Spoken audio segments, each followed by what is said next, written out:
हाँ तो student dielectric polarization half topic हमने कल इसमें कर लिया था।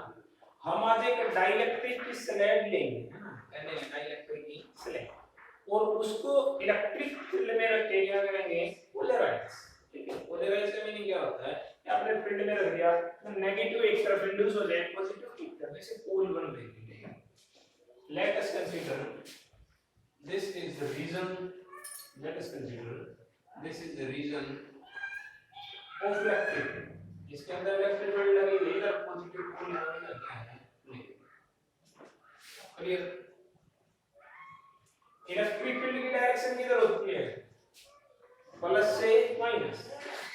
This is applied electric field, this is applied electric field E. ठीक है, प्लस से माइनस, पॉजिटिव से। इसमें हमने एक डाइलेक्ट्रिक स्लैब रखी है, क्या रख दी, डाइलेक्ट्रिक स्लैब।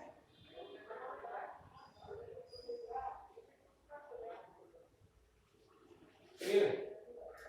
क्या होगा, जैसे ही आप इलेक्ट्रिक फील्ड को ऑन करोगे, क्लियर, ये जो डाइलेक्ट्रिक स्लैब है, इसके जो एटम्स हैं, इसके अंदर क्या है, इसके एटम्स, क्लियर, वो पोलराइज हो जाएंगे। क्या हो जाएंगे, पोलराइज। आपने कल देखा था कि भाई जैसे नॉन पोलर हो, ये पॉजिटिव ये नेगेटिव दोनों इकट्ठे हैं, जब आप इलेक्ट्रिक फील्ड लगा दोगे तो क्या हो जाएगा, ये पॉजिटिव की तरफ क्या आ जाएगा, नेगेटिव की तरफ क्या आ जाएगा, पॉजिटिव। दोनों के सेंटर क्या होंगे, अलग अलग, और ये क्या होगा, पोलराइज।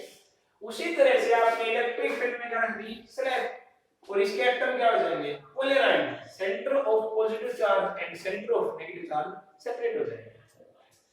तो देखो पॉजिटिव की तरफ क्या आएगा, एटम का नेगेटिव, और इधर पॉजिटिव, इधर नेगेटिव और negative positive, negative positive, negative.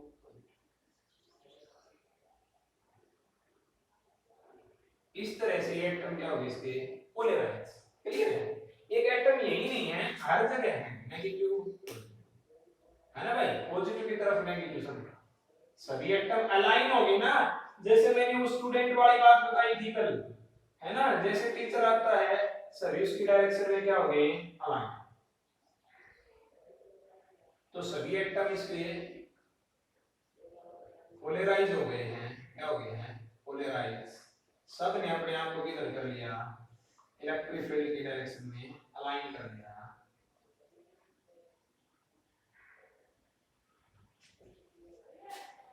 Clear?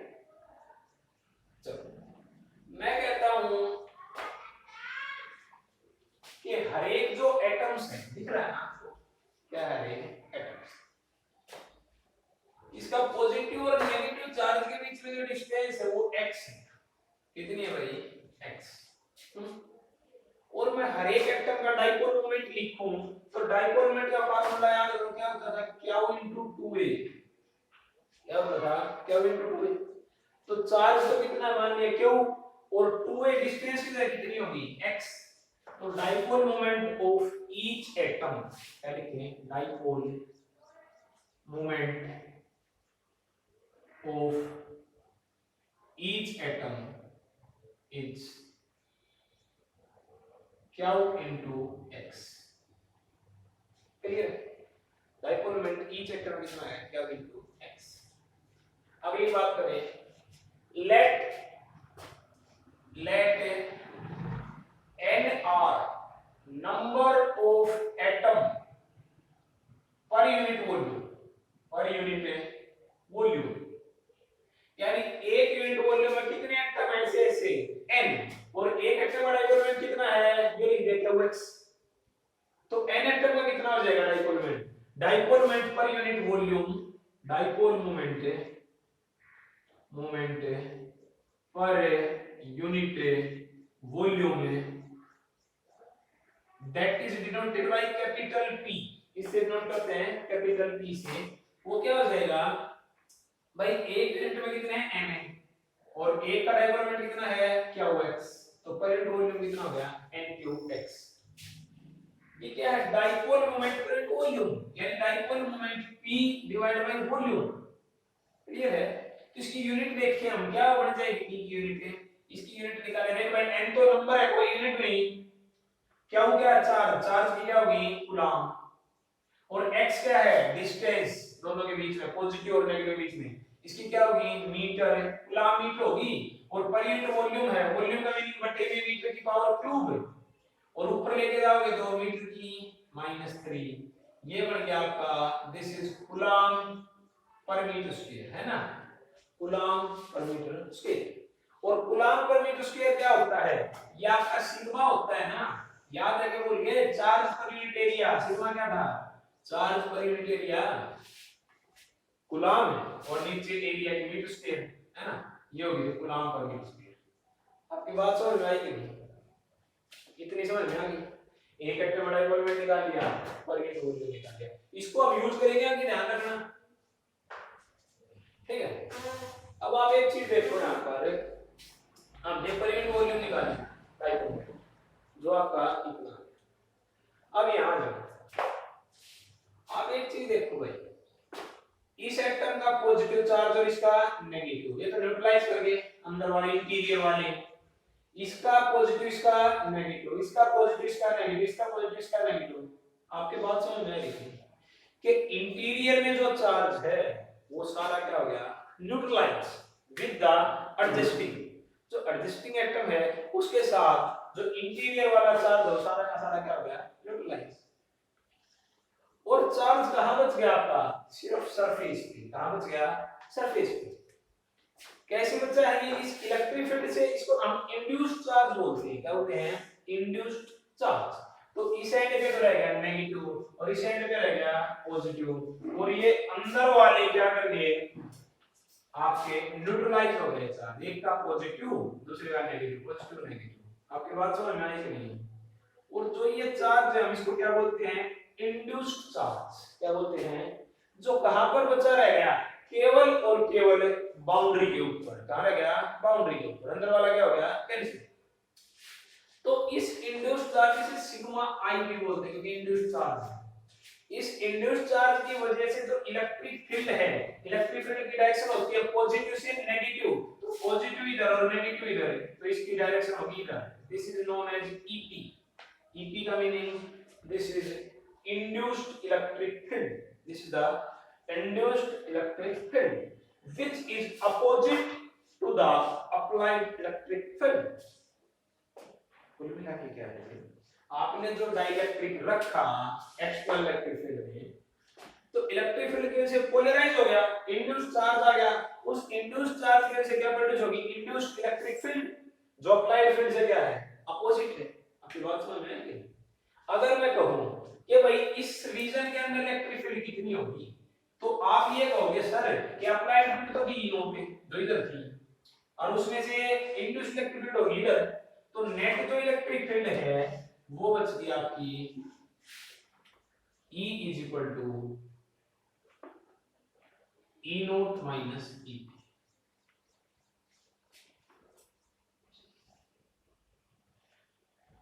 This E is known as reduced electric field।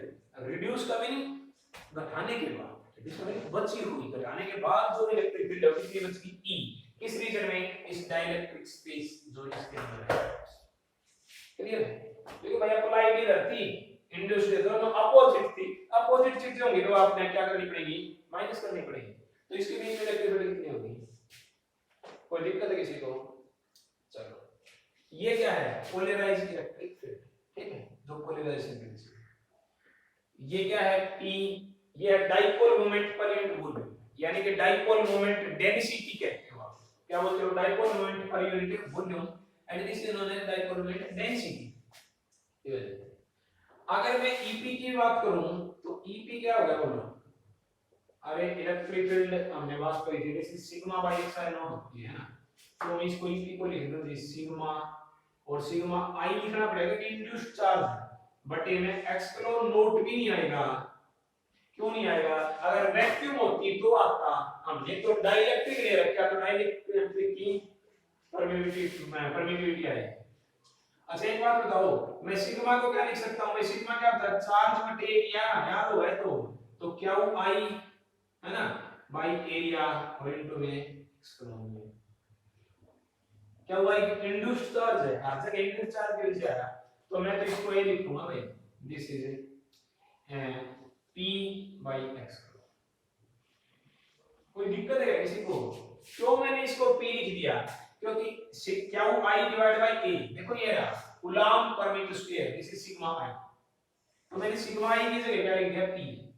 इसीलिए मैंने कहा था ना यूज होगा, तो मैंने निकाल के दिखाई दी कि coulomb metre square this is sigma I, charge density, charge density, तो सिग्मा I की जगह क्या लिख दिया मैंने P लिख दिया। कोई दिक्कत आपको? कोई दिक्कत नहीं। अब तो डाइलेक्ट्रिक कांस्टेंट होता है कि ये होता है E note by EP, E note by E reduce electric field. भाई किसी भी डाइलेक्ट्रिक के लिए अप्लाइड फील्ड है और जो रिड्यूस फील्ड है बची हुई, उसका रेशियो क्या होता है? कांस्टेंट, और जिसको हम क्या बोलते हैं? उसका डाइलेक्ट्रिक कांस्टेंट। क्या बोलते हैं? Dielectric constant. अब एक बात बताओ भाई, आपको डाइलेक्ट्रिक कांस्टेंट पढ़ाया गया था कि क्या था ये? एक्सक्लोन बाई एक्सक्लोन नोट। तो इलेक्ट्रिक फील्ड में तो उल्टा रिलेशन होना ही है, ये क्या आना चाहिए? E नोट बाई E आना चाहिए। आप कहोगे सर कैसे होता है ये? अरे क्योंकि भाई इलेक्ट्रिक फील्ड में इसमें रिलेशन उल्टा होता है। E क्या होती है? 1 by 4 pi epsilon naught, charge by distance का स्क्वायर। भाई E में एक्सक्लोन में उल्टा रिलेशन है कि नहीं है? बोलो, इनवर्स है कि नहीं है?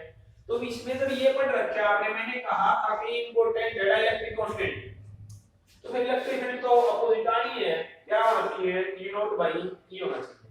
ठीक है, चलो दिस इज क्वेश्चन नंबर 3, इसको भी हम यूज करेंगे बाद में। अब टॉपिक है, इसी में एक सब टॉपिक है इलेक्ट्रिक ससेप्टिबिलिटी।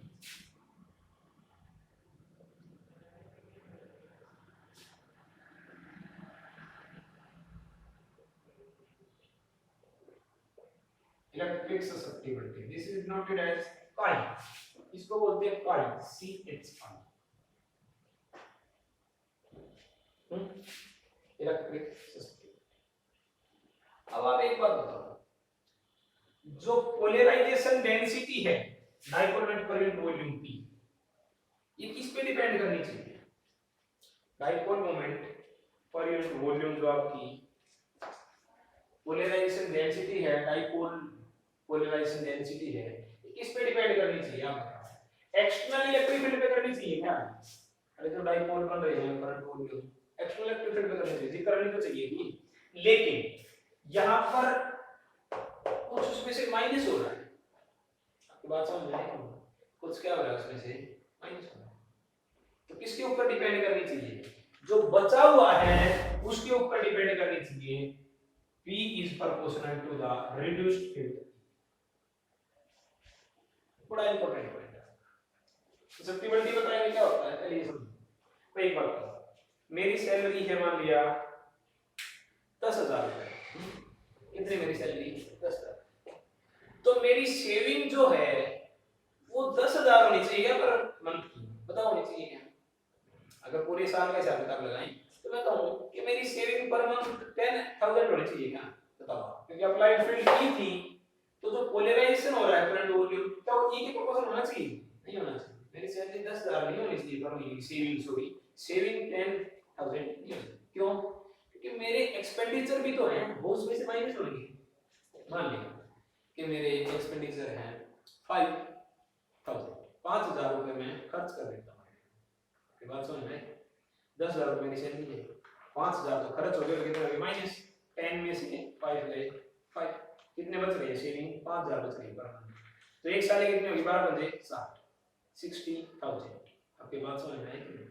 मेरा जो आपका मेरी जो बचत थी वो कितनी थी भाई? अप्लाइड जितने मेरे को मिल रही थी उसमें से एक्सपेंडिचर घटा दी, तो जो डाइपोल मोमेंट है दिस इज P, इसके प्रोपोर्शनल होना चाहिए। जितनी फील्ड लगाई थी उसमें से जितनी माइनस हो गई, क्लियर है? और जो बच गई उसके प्रोपोर्शनल होना चाहिए। तो मेरी बचत जितने मैंने कमाए माइनस में उसमें से जितना खर्चा होगा, क्योंकि अपोजिट डायरेक्शन में है ना, जो मेरे पास सैलरी आ रही हो प्लस जो एक्सपेंडिचर हो माइनस। तो उसी तरह से अप्लाइड और ये एक्सपेंडिचर ये माइनस, तो जो बच गया वो सेविंग है। क्लियर? जब प्रोपोर्शनलिटी हटेगी तो क्या आ जाएगा, ये आ जाएगा P इज इक्वल टू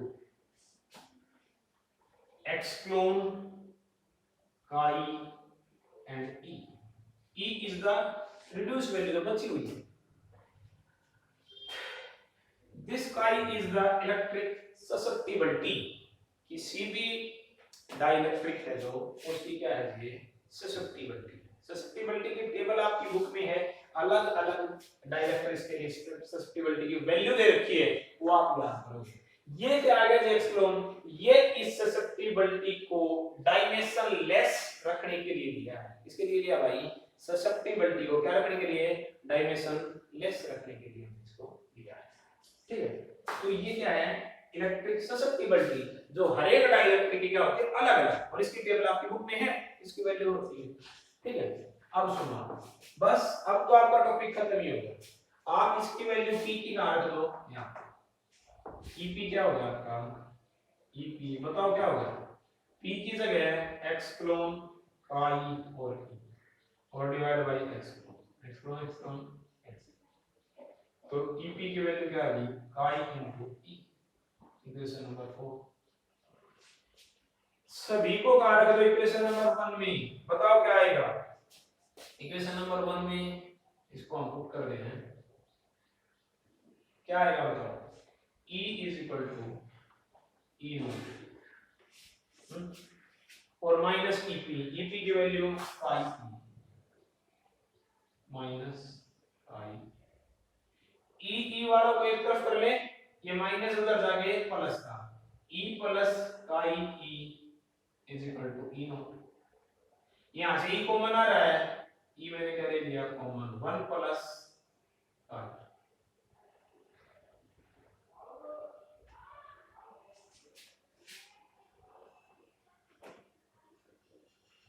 ठीक है, मैं क्या करूं इस E को उधर ले जाऊं, E नॉट के डिवाइड में क्या जाएगा, ये हो गया E naught by E is equal to 1 plus i. और E नॉट बाय E क्या होता है, डाइलेक्ट्रिक कांस्टेंट K, यानी K is equal to 1 plus. आपका topic complete. This is known as the electric susceptibility. और ये क्या है आपके पास रिलेशन, किसके बीच में, ससेप्टिबिलिटी के बीच में और किसके बीच में, डाइलेक्ट्रिक कांस्टेंट.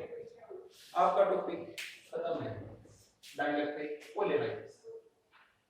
एक बार फिर देखो, आपने स्लैब रख दी, आपके जो एटम थे वो पोलराइज हो गए, पोलराइज नेगेटिव एक तरफ पॉजिटिव एक तरफ, एक एटम का डाइपोलमेंट हो गया QX, परिवेश वॉल्यूम आपने निकाला, इनसे क्या होगी मल्टीप्लाई, ये किसकी डायमेंशन आ गई, चार्ज डेंसिटी, चार्ज डेंसिटी. कितनी इलेक्ट्रिक फील्ड बची इसके अंदर, भाई अंदर वाला इंटीरियर का चार्ज सारा क्या हो गया कैंसिल, न्यूट्रलाइज हो गया इंटीरियर का चार्ज. और आपकी जो E बची, ठीक है, E की वैल्यू वो एक्सटर्नल में से जो इंड्यूस्ड वाली माइनस होगी, रिड्यूस इलेक्ट्रिक फील्ड, ये बच गया. इसके बाद EP क्या होता है आपका, ये E की वैल्यू रखनी यहां से, डाइलेक्ट्रिक कांस्टेंट आपने पढ़ रखा है, इलेक्ट्रिक ससेप्टिबिलिटी, जो dipole moment per unit volume है, इसको बोलते हैं आप पोलराइजेशन डेंसिटी. क्या है polarization density, dipole moment per unit volume capital P. This is directly proportional to क्या होना चाहिए, रिड्यूस टेंथ के. मैंने एग्जांपल देके बता दिया, ये इंपॉर्टेंट पॉइंट है. ये कांस्टेंट आ गया, ये कैंसिल हो गया, सभी वैल्यू आ गई इक्वेशन नंबर 1 में हो गया. तो आज के लिए इतना ही, एक दिन का काम हो रहा है आपका फर्स्ट पीरियड, मंडे को इसको खत्म करवा देंगे. आप कल की छुट्टी है, टेस्ट की तैयारी करो. ठीक है, और हाँ 1 जून से आपके स्कूल खुल सकते हैं. ठीक है, यानी बहुत नजदीकी मामला है. तो स्कूल में जिस दिन आओ उस दिन आते ही आपका टेस्ट होएगा फर्स्ट पीरियड का. आप बुक ही मत लेके आना, आप सिर्फ खाली पेज, आपकी सीट टेस्ट के लिए और पेन, फिर इसकी बुक मत लेके आना. ठीक है, आप आते ही फर्स्ट यूनिट का टेस्ट करो.